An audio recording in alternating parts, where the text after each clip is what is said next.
pagi Bapak Ibu sekalian. Puji Tuhan dengan dengan pujian yang zaman dulu, jadul. Jadi mungkin kita semuanya di atas 50 ini familiar pasti dengan lagunya. Jadi kita tidak perlu pemusik, ya kita cuman berdiri dan kemudian kita ini. Tapi sebelumnya saya mau kita baca yang minggu lalu, ingatkan kembali firman Tuhan dari Efesus 5. Mungkin Gracie bisa. Ya, Efesus 5 ini. Jadi kita coba praktekkanlah hari ini ya, bahwa memang dan janganlah kamu mabuk oleh anggur, karena anggur menimbulkan hawa nafsu, tapi hendaklah kamu penuh dengan roh dan berkata-katalah seorang kepada yang lain dalam mazmur, kidung pujian dan nyanyian rohani. Bernyanyi dan bersoraklah bagi Tuhan dengan segenap hati. Ya, bernyanyi bersorak bagi Tuhan dengan segenap hati. Mari kita bangkit berdiri dan kita dengar lagu ini dan sambil kita menyanyikan. Saya tidak perlu di depan, kita nyanyi aja. Mari segera ikutlah jalan selamat langkah. Jangan sesat dengar sabdanya. Hai marilah segera.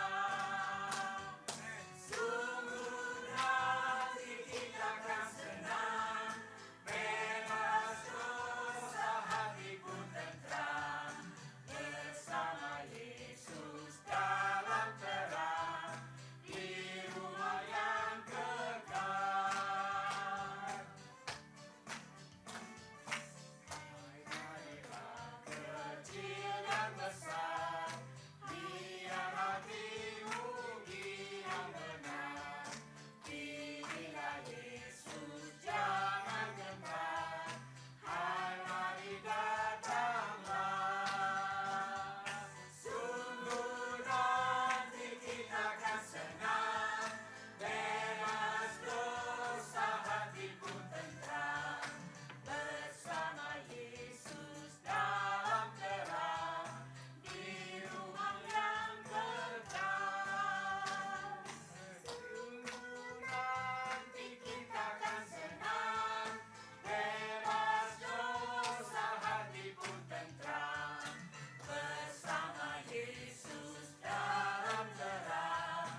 Mari kita berdoa. Bapa yang terkasih yang kami kenal di dalam nama Tuhan Yesus Kristus, terima kasih ya Tuhan, karena saat ini Tuhan izinkan kami boleh masuk di dalam kesatuan di dalam Tuhan. Kami bersyukur kasih setiamu selalu menyertai kami, anugerahmu selalu menjadi bagian dari hidup kami Tuhan. Terima kasih Tuhan Yesus, kami rindu akan lawatanmu Tuhan. Biarlah Kau curahkan hujan roh-Mu yang kudus pada setiap kami, supaya setiap kami mengetahui dan mengerti akan semua pengetahuan yang berasal dari Tuhan, supaya kami lebih tahu mengenai firman-Mu ya Tuhan, dan kami menjadi pelaku bukan hanya mendengar.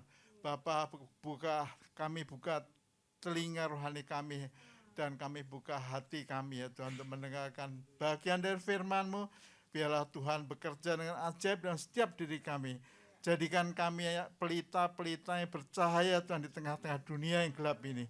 Terima kasih Tuhan, Roh-Mu yang kudus senantiasa menjadi bagian dari hidup kami, menjadi bagian dari setiap yang kami lakukan. Dalam nama Tuhan Yesus Kristus kami berdoa. Haleluya.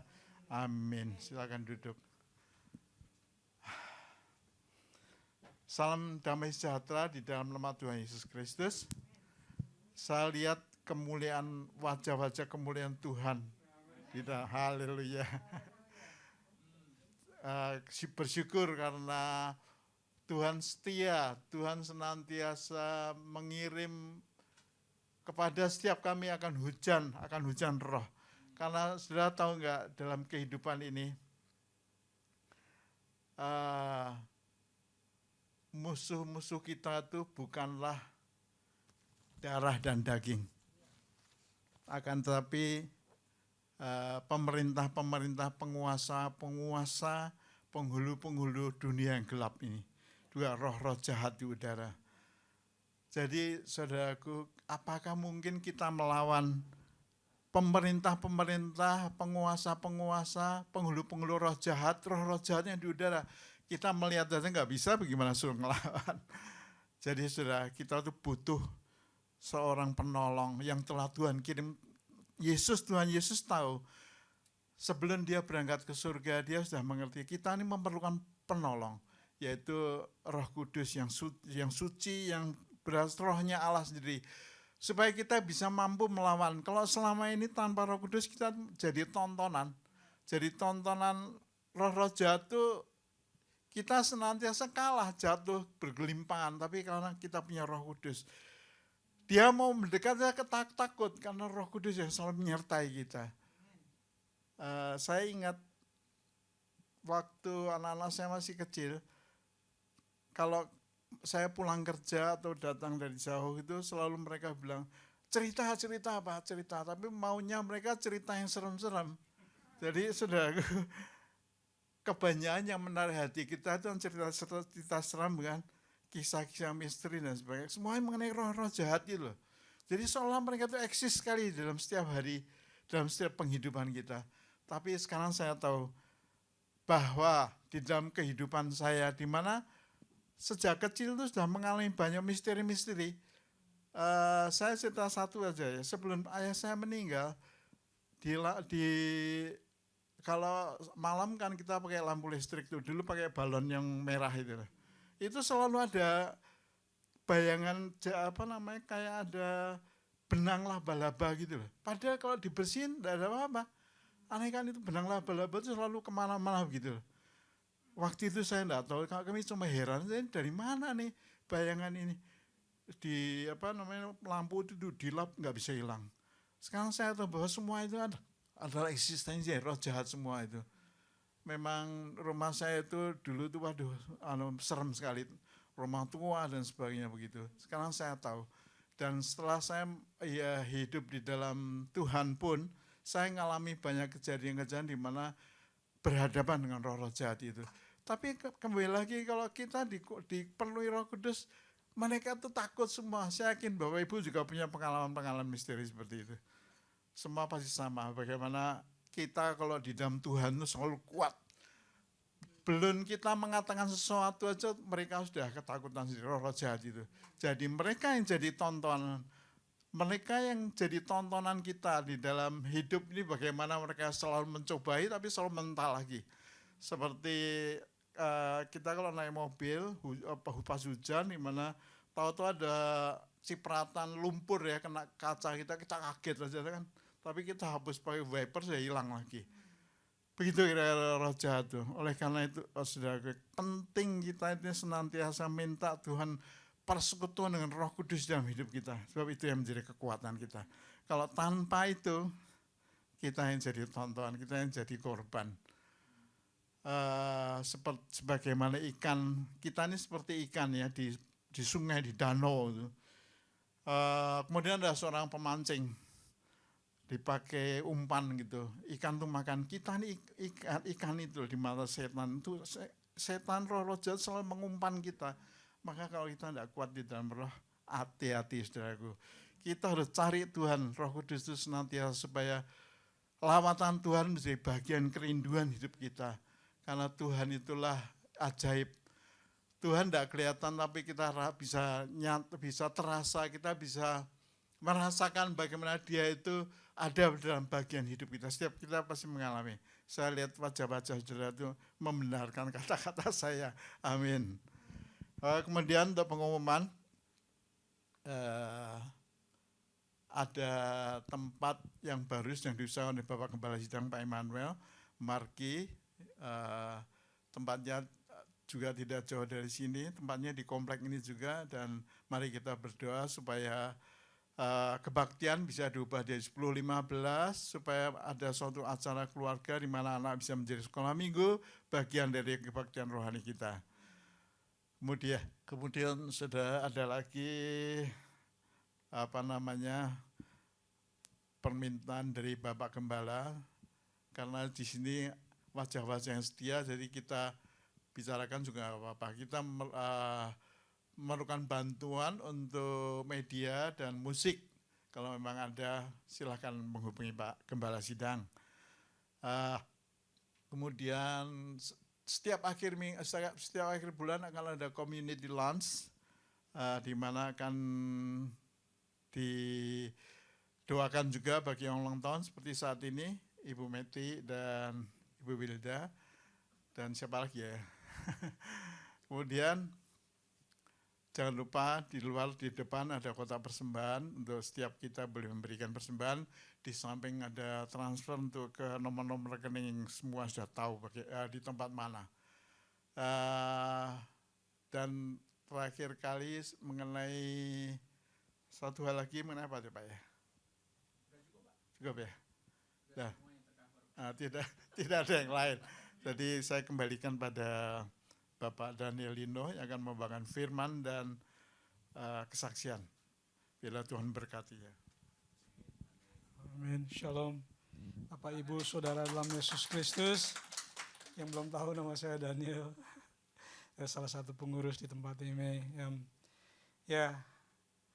Jadi wow, tadi begitu kita nyanyi pujian tanpa worship leader, tapi kita nyanyi pujian.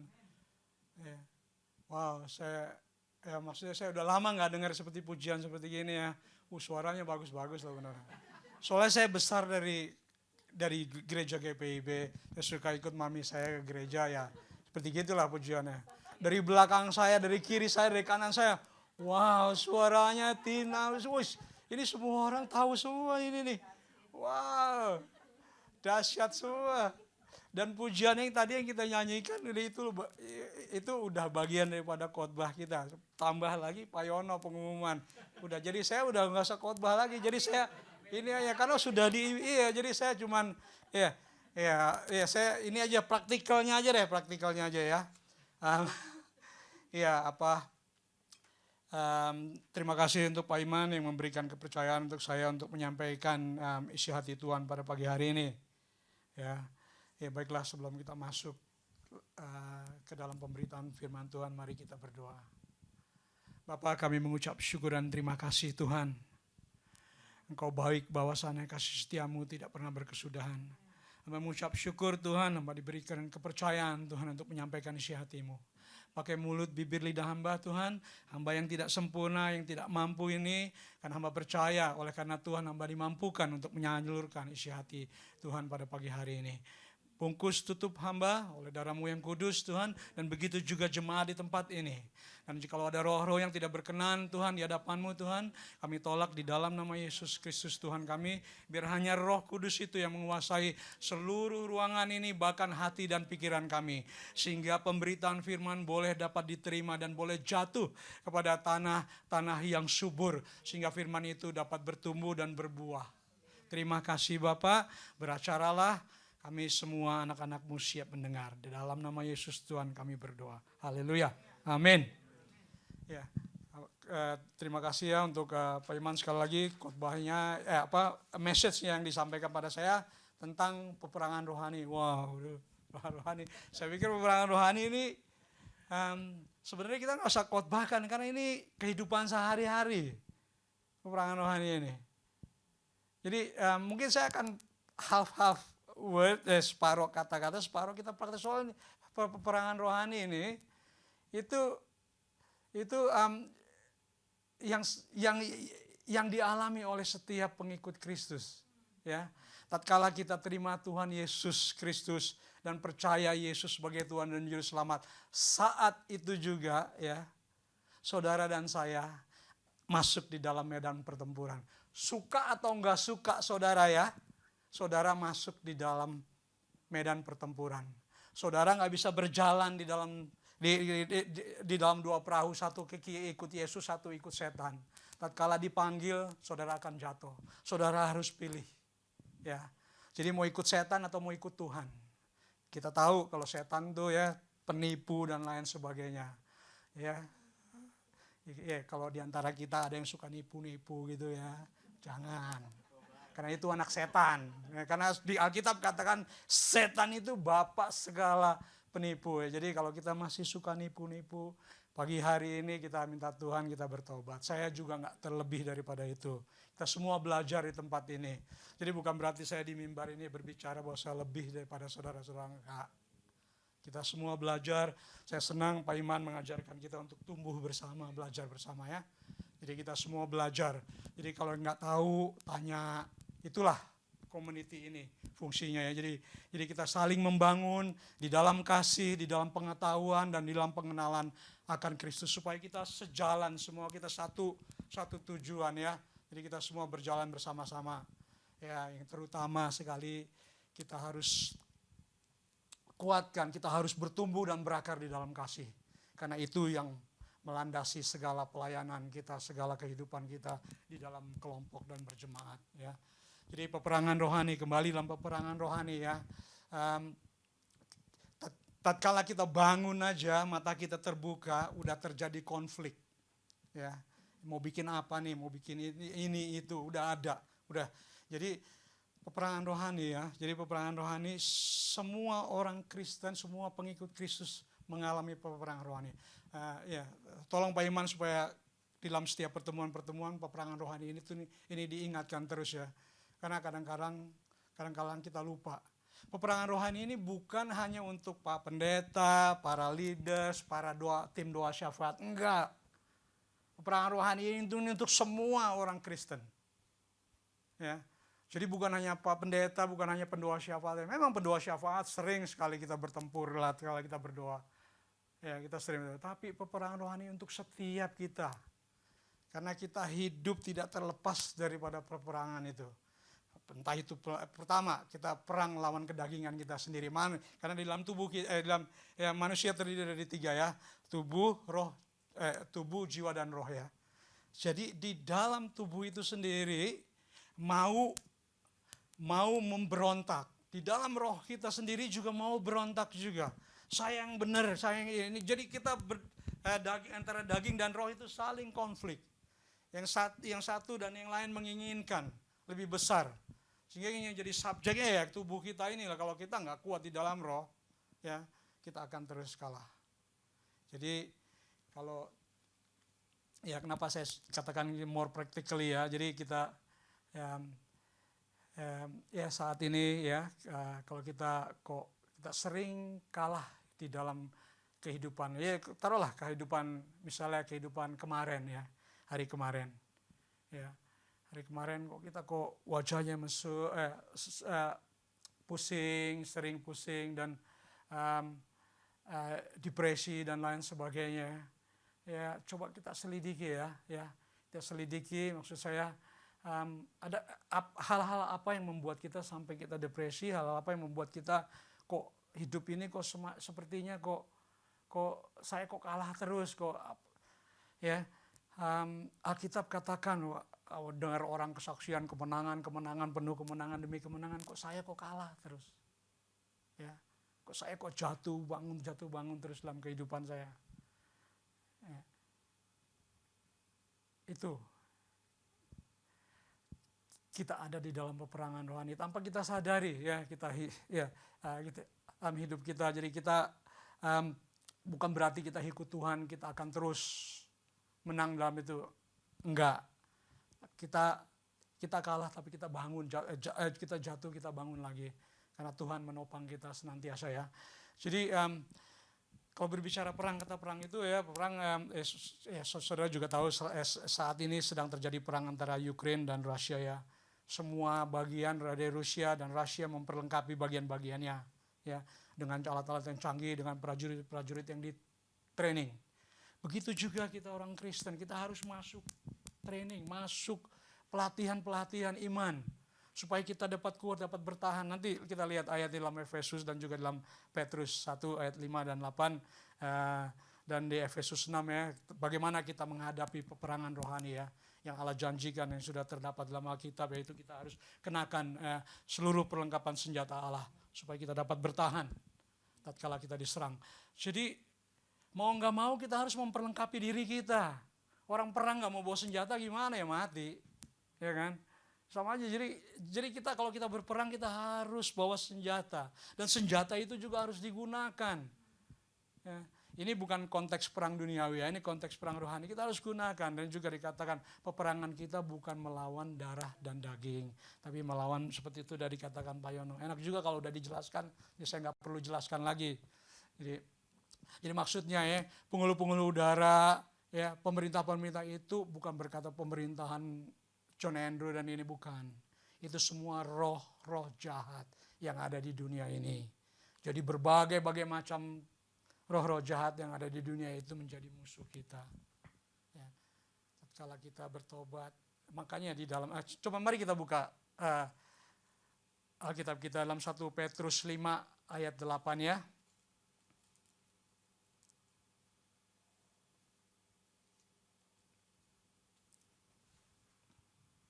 Wow.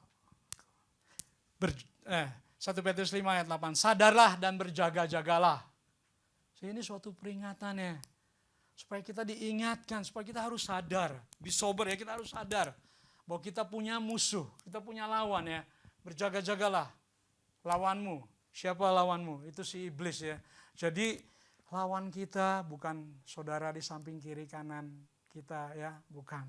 Lawan kita adalah penghulu-penghulu udara, yaitu si iblis itu, ya, yang berjalan keliling sama seperti singa yang mengaum-ngaum dan mencari orang yang dapat ditelannya.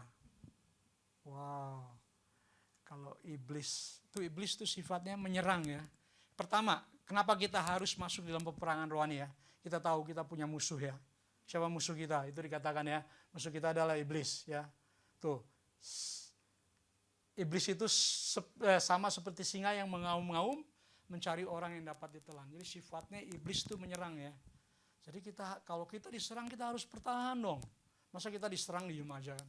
Jadi kita harus mempunyai pertahanan juga supaya kita dapat melawan si iblis itu. Yaitu dengan memakai perlengkapan senjata Allah nanti yang kita lihat di dalam Efesus 6 ayat 11 sampai 12, ya.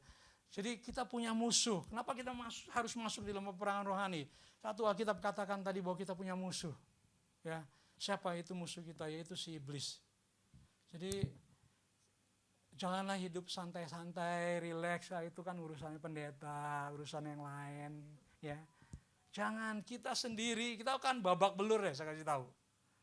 Ya. Nanti saya akan kasih kesaksian saya babak belur sampai terkapar-kapar udah. Kalau enggak doa dari kakak saya percaya mami saya sebelum meninggal, mami saya mendoakan saya dan saya tahu kakak saya terus mendoakan saya waktu saya hilang selama 7 tahun.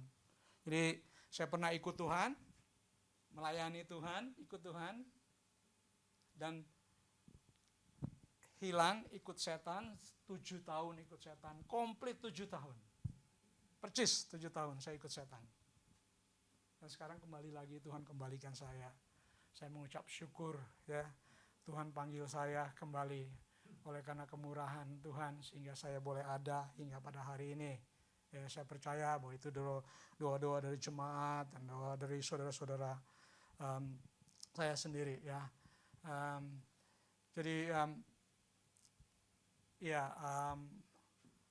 sedikit cerita tentang waktu rumah tangga saya breakdown ya. Rumah tangga saya breakdown kira-kira 2-3 tahun. Hidup saya kayaknya hampa gitu, kayaknya aduh ngapain nih, anak-anak nggak ada, semuanya udah pada pergi, ya merasa kesepian. Terus seperti terucap kata ini, aduh buat apa ya hidup ya. Ya saya mau ingatkan ya, jangan sampai kita berkata yang mengutuk dan berkata itu yang memberi ruang, memberi peluang untuk iblis masuk ya. Itu tanpa saya sadari waktu saya katakan, aduh ngapain ya hidup ya, anak udah nggak pergi semua, rumah tangga berantakan. Satu kali saya itu, terus berikut lagi 2 tahun berikutnya lagi timbul pikiran seperti gitu, terulang lagi ucapan seperti gitu, sampai kedua kalinya saya ucapkan gitu. Terus yang ketiga kalinya waktu saya anak saya bulan Desember mau pulang ya, karena saya harus nganter dia ke airport. Saya kerja waktu itu, kerja 12 jam. Jadi pulang kerja cepat-cepat pulang ke rumah, mandi langsung nganter anak saya. Itu capek sekali itu, udah capek sekali itu, udah capek sekali, sampai bawa mobil aja udah nggak lihat speedometer lagi. Sampai saya bilang, ayo kita berangkatnya early aja supaya nanti papa bisa pulang tidur lagi. Drop sampai airport, tuh udah ngantuk berat. Begitu keluar dari airport kan ada McDonald, saya pikir saya mau beli kopi ya. Kata orang kalau minum kopi jalan-jalan di pinggir mobil bisa lumayan membantu. Wah, saya buktikan ternyata memang benar. Saya beli kopi, jalan di samping mobil, up and down gitu. Wah, itu membantu juga, seger lagi. Naik lagi ke mobil, mau secepat-cepatnya supaya sampai ke rumah, supaya bisa tidur. Lewat city, begitu masuk ke Monash Freeway, sebelum belokan ke Blackburn Road, jalannya agak begini, curve gini. Itu saya di jalur sebelah kanan karena saya mau lari drive yang paling cepat waktu itu. Saat itu jam orang pulang kantor juga, kira-kira sebelum jam 5, 4.30 ya. Itu jalur banyak sekali mobil, cepat sekali, orang lari 100, saya mungkin 100 lebih udah, pasti 100 lebih karena saya mau cepat-cepat pulang. Begitu begitu jalannya begini, saya langsung menjamkan mata ini karena udah nggak kuat lagi. Mobil saya ke kiri karena jalannya agak miring gini, kiri ngantem mobil yang di sebelah kiri saya. Bang, tiba-tiba mobil saya. Anehnya mobil itu mentalnya bukan ke jalan, karena jalannya miring gini, malah mobil itu naik ke atas, ke tengah-tengah. Terus saya kaget, saya bangun, udah terjadi ini mobil-mobil pada stop semua. Terus nggak lama kemudian polisi patrol, saya lihat polisi yang suka di TV itu, dia datang. Terus dia telepon polisi satu lagi untuk ngubungin mobil yang satu lagi karena jalurnya terlalu padat, jadi nggak bisa komunikasi, jadi harus ada 2 polisi. Jadi saya tukar informasi saya melalui radio polisi. Jadi polisi yang satu ini ngubungin polisi yang sana untuk ngubungin yang orang yang saya tabrak. Udah, singkat cerita, tukar informasi dan lain sebagainya. Terus polisi itu bilang, mungkin Anda akan tunggu kira-kira 2-3 jam sampai jalur ini sepi baru bisa panggil towing. Memang saya tunggunya agak lama juga waktu itu. Nah, singkat cerita, habis itu saya ditowing, mobil saya ditowing, bawa ke ke panel beater, terus saya udah nggak tahu lagi karena mobilnya udah rusak. Udah sampai saat ini saya nggak pernah dapat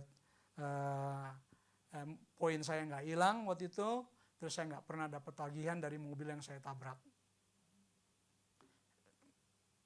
Mobil yang saya tabrak itu tahu informasinya saya karena melalui polisi kita tukar informasi. Jadi kalau dibilang lack information tuh nggak mungkin ya karena polisi yang nangani. Jadi jadi saya mau katakan jadi kalau hati-hati kalau kita punya pikiran seperti gitu, apalagi katakan bahwa hidup ini hampa, nggak berguna dan lain sebagainya. Hati-hati karena iblis tuh ya, karena dikatakan bagaikan singa yang mengaum ya, berjalan ini tunggu waktu yang tepat ya. Jadi begitu itulah waktu yang tepat pada waktu itu saya saat kondisi fisik sangat lemah sekali, itulah karena di dalam Yohanes 10 ayat 10 ya, Tuhan datang supaya kita mendapatkan hidup yang kelimpahan ya, tapi iblis datang ya untuk mencuri ya, untuk mencuri, membunuh dan membinasakan ya. Pertama dia curi sukacita kita ya, dia bunuh kita. Pernahkah kita bertanya ya di dalam hati kita masing-masing, dengan cara apakah iblis membunuh kita ya? Pernah ada di pikiran Bapak Ibu saudara-saudara enggak? Bagaimana, dengan cara apa iblis membunuh kita ya? Soal Alkitab katakan dengan jelas loh, bahwa iblis datang untuk mencuri, membunuh dan membinasakan. Dia curi sukacita orang percaya. Udah tenang, habis itu dia bunuh. Habis dia bunuh kita finish. Ya. Jadi pernahkah di dalam pikiran kita bagaimana ya caranya iblis yang membunuh kita ya? Mungkin mencuri kita pernah dengar ya, sukacita kita dicuri, kita langsung itu karena dikatakan ya damai itu dari Tuhan ya, damai sejahtera itu ya. Tapi kadang-kala kita hilang damai sejahtera, mungkin iblis curi dan lain sebagainya. Tapi pernahkah kita punya pikiran bagaimana cara iblis untuk membunuh kita? Jadi ya suka atau enggak suka kita masuk di dalam peperangan itu, di dalam peperangan. Jadi tatkala kita bangun, kita sudah menghadapi peperangan itu ya. Ya, contoh simpel lagi ya, kalau contoh simpel lagi misalnya mengenai bisnis atau mengenai pekerjaan dan lain sebagainya ya. Saya cerita sedikit tentang pengalaman saya ya. Waktu itu saya udah diinterview semua, pokoknya saya yakin saya akan diterima. Yang pada akhirnya juga nantinya juga saya akan diterima. Saya yakin saya diterima. Tapi semenjak proses penentuan itu, dengar kabarnya saya mau diterima, itu peperangan itu terjadi dalam pikiran saya. Iblis itu suka di tempat medan pertempuran iblis itu cuma satu, di dalam pikiran. Ya. Jadi saya dikata, kamu enggak ini, kamu kurang dalam hal ini. Jadi battle in my mind, peperangan itu ya. Antara saya trusting God dan iblis katakan, enggak, pokoknya ya kita tahu bahwa iblis adalah bapa dari segala pendusta ya. Jadi didustai, kamu enggak akan diterima deh, saingan kamu lebih daripada kamu gini. Nah, tapi nyatanya ya akhirnya ya saya juga diterima dalam pekerjaan yang saya mau itu dan sebagainya. Ya begitu juga dalam kehidupan kita ya, kita sering dihadapkan dengan hal-hal seperti gitu. Ya terus kita berpegang ya, terus dalam pengharapan kita ya di dalam Yesus Kristus Tuhan kita ya, karena Ia Allah yang setia ya. Jadi bagaimana kita harus berperang melawan itu ya. Kita nggak usah lama-lama, supaya kita bisa. Jadi kita lihat di dalam Efesus 6 ayat 11 sampai 12 ya. Efesus 6, saya akan bacakan dari 10 ya, perlengkapan rohani. Akhirnya hendaklah kamu kuat di dalam Tuhan, di dalam kekuatan kuasa-Nya, kenakanlah seluruh perlengkapan senjata Allah supaya kamu dapat bertahan melawan tipu muslihat iblis ya. Jadi bagaimana cara kita berperang melawan iblis ya? Kita harus pakai perlengkapan senjata Allah ya, yang tertulis di dalam Efesus 6 ayat 11 sampai 12. Ini kalau bisa dicatat sendiri di Alkitab, ditaruh kayak selembaran segini ya. Jadi kalau kalau melawan kalau ada peperangan, ada masalah, baca yang ayat ini ya, Efesus 6 ini ya. Nanti bisa diperinci nanti dalam kitab Bible Study ya. Maksudnya ya yang lebih canggih lagi ya, saya mau katakan ya. Karena ini apa yang Alkitab katakan ya di dalam Yohanes ya, di dalam Yohanes 15 ayat 5 ya. Ya, di luar, tinggallah di dalam aku ya, Tuhan katakan ya. Ya, kalau kita di luar Tuhan, kita nggak akan bisa berbuat apa-apa. Jadi bagaimana kita dapat melawan peperangan, melawan si iblis ini? Pertama kita harus pakai perlengkapan senjata Allah itu ya, dimana kita harus hidup benar di hadapan Tuhan, bersekutu dengan Tuhan, tinggal di dalam Tuhan. Tinggal di dalam Tuhan tuh bukan part time ya. Jadi kalau kita Kristen yang part time, saya katakan sayang ya. Yang maksudnya part time gini loh, hari Minggu datang, hari Selasa Bible Study tempat saya, hari Kamis doa di Zoom. Jadi Senin, Rabu, Jumat, Sabtunya free. Ya, itu nggak akan menang lawan iblis. Iblis full time semua loh, nggak ada yang part time iblis. Iblis full time semua. Makanya, jadi makanya kita harus sungguh-sungguh ya ikut Tuhan ya. Kita harus tinggal pada pokok anggur itu. Itu yang memberikan kekuatan pada kita ya. Kalau kita terlepas dari pokok anggur itu, kita akan mati. Ya, mati dalam arti kata kita nggak akan berbuah dan lain sebagainya.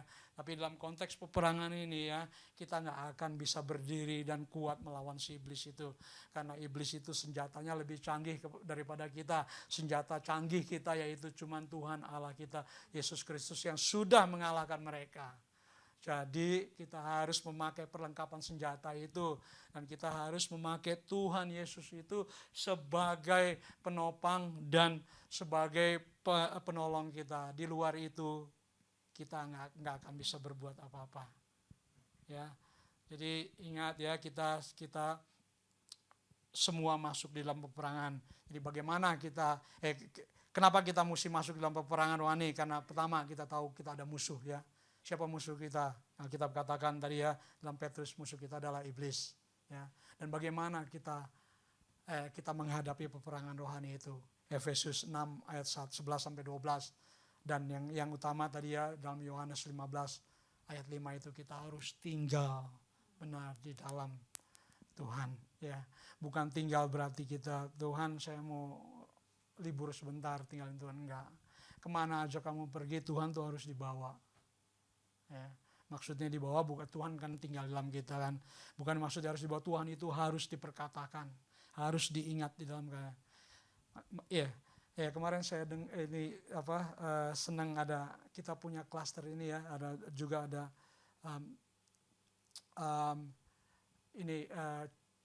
chat grup ya. Jadi kalau ada yang belum ini nanti masuk di chat grup. Saya rasa semua udah masuk di chat grup ya. Saya senang jadi kalau kita bisa diskusi dalam itu.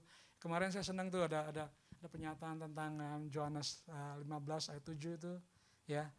Oh, saya senang, saya baca tadi pagi. Oh, ya. Ya gini loh. Jadi maksudnya Tuhan katakan ya, kalau kita tinggal di dalam Tuhan ya. Kita tinggal di dalam Tuhan, seluruh pikiran kita, seluruh isi hati kita harus sejalan dengan Tuhan. Itu namanya tinggal. Ya. Karena kita merefleksikan Allah di dalam kehidupan kita dan kita ambil pikiran Allah masuk ke dalam pikiran kita. Jadi konteks 15 ayat 7 itu apa yang kita doakan Tuhan akan jawab itu karena sesuai dengan apa yang ada di dalam isi hati Allah. Pasti Allah akan jawab. Allah nggak pernah menyangkal karena isi hati Allah yaitu supaya Bapa dipermuliakan, ya, supaya Bapa dipermuliakan melalui kehidupan kita. Ya, Bapak dipermuliakan. Makanya jadilah anak-anak penurut, jangan jadi anak-anak penipu, jangan jadi serupa dengan dunia ini ya. Karena dunia ini dipenuhi oleh roh-roh jahat. Makanya Alkitab katakan supaya kita di dalam Roma 12 ya ayat 1 kita mengambil ya, jangan menjadi serupa dengan dunia ini tapi perbaharuilah ya rohmu ya. Jadi kita harus perbaharui roh kita hari lepas hari itu dengan membaca firman Tuhan. Minta dipenuhi oleh Roh Kudus seperti yang Pak Iman khotbahkan minggu lalu ya. Sang penolong itu pasti akan menolong kita. Dan doa itu akan dijawab karena itu sejalan dengan isi hati Allah. Pasti Allah akan jawab. Pasti deh. Ya. Ya, sebelum kita tutup saya mau tanya, ada masalah, ada pergumulan yang mungkin kelihatannya kok doa saya kok Tuhan belum jawab sampai sejauh ini ya. Mungkin ada hal-hal yang di dalam hidup saya, di dalam perjalanan saya mengikut Tuhan masih kurang sungguh-sungguh atau kurang boleh dikatakan naik turun up and down ya. Ya, mari kita tunduk kepala ya pada pagi hari ini ya, kita izinkan Roh Allah itu ya. Ya, kita izinkan Roh Allah. Roh Kudus itu roh yang lemah lembut. Dan jikalau dia menegur juga dia menegur dengan penuh kasih. Dan dia menegur itu karena dia mengasihi kita semua. Dan setiap kita harus memberi diri kita untuk dipimpin dan ditegur oleh roh itu. Ya. Jadi mari kita tundukkan kepala kita ya. Jika ada hal-hal yang kita belum selesaikan dengan Tuhan. Sehingga apa yang terjadi dalam kehidupan saya kok sepertinya kok naik turun, kok sulit sekali untuk seperti apa yang teman-teman saya katakan, kesaksian melalui orang-orang lain, kok hidupnya kok seperti gini dan seperti gitu, kok enak-enak semuanya, kemenangan demi kemenangan ya. Sebetulnya bukan itu tujuan Tuhan ya. Bahkan berbuah sendiri itu bukan tujuan yang sebenarnya. Yang tujuan sebenarnya agar Bapa dimuliakan. Itu tujuan sebenarnya. Tapi hasil daripada itu kita menghasilkan buah itu ya. Tapi yang utama adalah supaya Bapa dimuliakan. Mari kita izinkan untuk Roh Kudus memeriksa hidup kita supaya Bapa dimuliakan di dalam kehidupan kita. Nah, Alkitab juga katakan rendahkanlah dirimu di hadapan Tuhan. Supaya kita ditinggikan pada waktunya. Dan juga Alkitab katakan lawanlah si iblis. Mari kita pakai semua perlengkapan senjata Allah yang Allah berikan kepada kita. Oh, pagi hari ini Bapak, kami dengan jujur dan berani Tuhan, kami tidak lebih daripada orang lain Tuhan. Kami semua orang berdosa yang Tuhan telah selamatkan dan Tuhan telah ampuni. Kami mengucap syukur Tuhan untuk kasih pengampunan itu Tuhan. Tidak ada yang lebih lagi Tuhan karena pengampunan itu Tuhan. Kami mengucap syukur Tuhan sehingga dosa kami boleh diampuni Tuhan. Oh, pagi hari ini Tuhan, Engkau yang mengetahui isi hati kami Tuhan. Tidak satu pun orang di tempat ini yang tertutup ataupun tersembunyi di hadapan-Mu Tuhan. Engkau mengetahui isi dan kedalaman hati kami Tuhan. Roh Kudus tolong kami. Nyatakan, singkapkan apa yang menjadi penghalang dalam kehidupan kami. Untuk berhubungan lebih intim dengan Bapa. Nyatakan. Agar pagi hari ini kami dapat mengakuinya, kami dapat minta ampun dari Bapa, kami dapat menyerahkannya kepada Bapa sehingga kami keluar dari tempat ini. Kami boleh memperoleh kemenangan karena kami telah dibebaskan oleh Bapa. Karena satu tanda orang percaya itu pertobatan.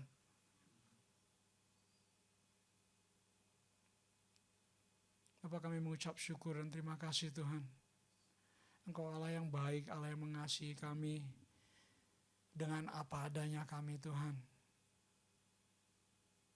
Kami mengucap syukur Tuhan untuk firman-Mu pagi hari ini Tuhan.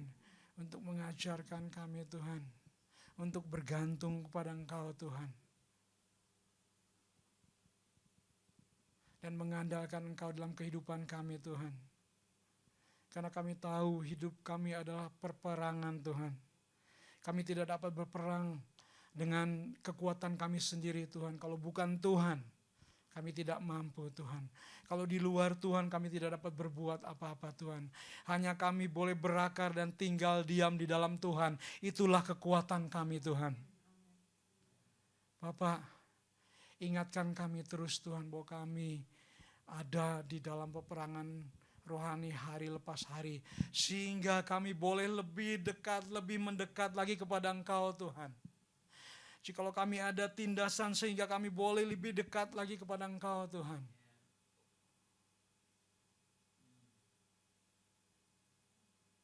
Sehingga kami dapat bertahan Tuhan. Terima kasih Bapak untuk firman-Mu dan terima kasih untuk jemaat-Mu di tempat ini Tuhan. Tolong mereka di dalam kesulitan-kesulitan mereka. Di dalam pergumulan-pergumulan mereka.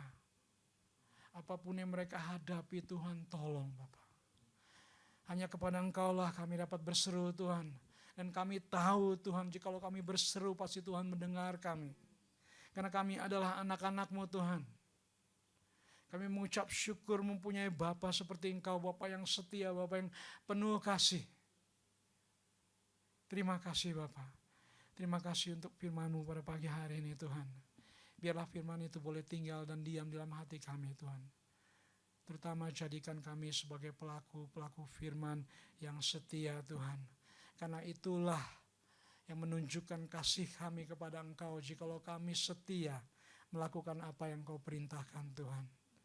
Terima kasih Bapak. Bapak segala pujian dan kehormatan hamba kembalikan kepada Engkau karena Engkau Allah yang layak diterima pujian dan penyembahan dari kami umat-Mu di tempat ini Bapak. Terpujilah Engkau Tuhan kami Yesus Kristus dari sekarang sampai selama-lamanya. Haleluya. Amin. Saya akan silakan Pak Immanuel. Puji Tuhan, kita diberikan pengalaman dan juga firman yang dibagikan oleh Bapak Daniel Lino. Ya, memang kita rencanakan setiap akhir bulan itu kesempatan kita community lunch, dan kemudian juga ada story dari diantara kita, sehingga kita, story itu is powerful, karena Injil itu sebenarnya satu story ya, apa yang dialami Tuhan, dan itu dipakai oleh Roh Kudus untuk membantu kita, untuk mengingatkan kita dan memberi semangat lagi. Jadi kita akan coba mengadakan semacam ini sebulan sekali ya. Jadi ini ada disediakan makanan, istri saya lagi ke belakang nyari-nyari dia ke parkir gitu. Di mana parkirnya dia masih ingat nggak? Jadi coba stay di sini. Nanti kalau kita sudah Tuhan kasih 10.15 mungkin bisa lebih waktunya ada untuk di kafe, karena di atas itu ya di 10.15 itu dekat kafe. Jadi nanti kalau kita sebulan sekali tinggal nyebrang gitu. Ini kalau ada yang teman-temannya ada chef nggak gitu, karena Crossway ini butuh chef ini. Kelihatannya fan-fan dengan Ali belum siap gitu mereka untuk ngambil alih chef di kafenya Crossway. Sedang dicari kafe, kalau misalnya ada yang temannya yang chef gitu yang bisa masak gitu ya silakan. Full time di sini. Full time itu cukup bagus itu kelihatannya salary-nya. Ya. Baik, ya kita tutup persekutuan kita pada hari ini, dan sebelum kita tutup saya kenalin teman saya Ibu Rati, dia datang kemarin di rumah saya. Ibu Rati tinggal di daerah Ventriguli ya. Ada yang sudah kenal di sini? Oh, udah kenal. Ya, baik, kita tutup persekutuan kita ini. Terima kasih juga Pak Yono, tadi sudah mulai service leader, dan Bro Ance yang memimpin kita di dalam membawa firman. Bapak, terima kasih untuk persekutuan kami pada hari ini. Kepadamu lah Bapa, kami mau serahkan kehidupan kami. Engkaulah yang menuntun kami Tuhan keluar lepas dari persekutuan hari ini. Dalam hari Senin sampai hari Minggu kembali minggu depan, kami bergantung kepadamu. Engkau juga yang kami andalkan menolong kebutuhan-kebutuhan kami, kerinduan-kerinduan kami, dan setiap peperangan rohani yang kami hadapi. Demikian juga anak-anak kami hadapi. Kami ingin Tuhan Engkau beracara, Engkau berkemenangan Tuhan, supaya Engkau dipermuliakan dalam kehidupan kami. Terima kasih untuk setiap berkat-Mu, berkat firman-Mu, dan pesertaan Roh Kudus bagi kami sekalian. Dan juga sebentar kami akan menyantap makanan siang ini Tuhan. Biarlah Engkau juga memberkati makanan ini menjadi kekuatan bagi tubuh kami sekalian. Di dalam nama Tuhan Yesus Kristus kami berdoa dan mengucap syukur. Amin.